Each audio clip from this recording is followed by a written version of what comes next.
Class 12 Physics Current Electricity Example 2.12. 5 resistors are connected in configuration as shown.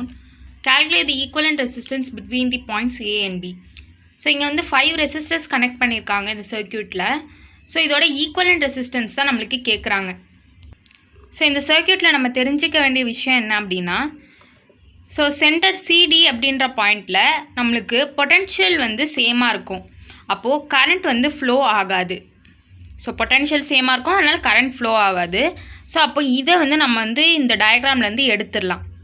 So அப்போ நம்ம எதை கண்டுபிடிக்கணும்னா, இந்த அவுட்டராக இருக்க 4 ரெசிஸ்டர்ஸோட ஈக்குவலண்ட் ரெசிஸ்டன்ஸ் தான் கண்டுபிடிக்கணும். இப்போ இந்த டயக்ராம் எப்படி சிம்பிளிஃபை ஆகும் அப்படின்னா, ஸோ இந்த மாதிரி ஆயிரும். அதாவது இங்கே இருக்க அந்த 1 ஓம் 1 ஓமும் இங்கே பேரலல் கனெக்ஷனில் கனெக்ட் ஆகிருக்கும். அப்புறம் சிடி அப்படியே எழுதியிருக்கேன். அப்புறம் இங்கே இருக்க 1 ஓம் 1 ஓமை இங்கே எழுதியிருக்கேன். So resistors are connected in parallel ஃபார்ம்லாம் எழுதிக்கிறேன். ஸோ இப்போ இதில் வந்து சப்ஸ்டியூட் பண்ணலாம். ஃபஸ்ட்டு இந்த பார்ட்ஸ் கண்டுபிடிக்கலாம். அப்போ 1/RP which is equal to 1/1 plus 1/1ன்னு வரும். ஸோ அப்போ 1/RPயோட வேல்யூ வந்து 2. ஸோ அப்போ RPயோட வேல்யூ நம்மளுக்கு என்ன வரும் அப்படின்னா 1/2 ஓம் அப்படின்றது வரும். ஸோ இதே தான் இந்த சைட்லேயும் இருக்க போகுது.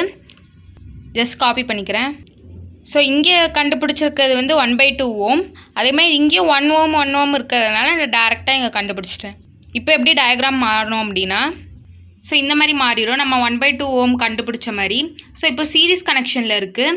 Resistors are connected in series அப்படின்னா நம்ம டேரெக்டாக ஆட் பண்ணுறது.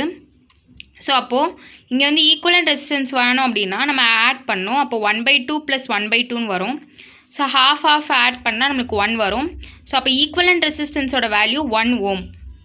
ஸோ அதோட டயக்ராமும் இந்த மாதிரி மாறிடும். ஸோ இதான் இந்த கண்டுபிடிக்க சொல்லியிருக்காங்க.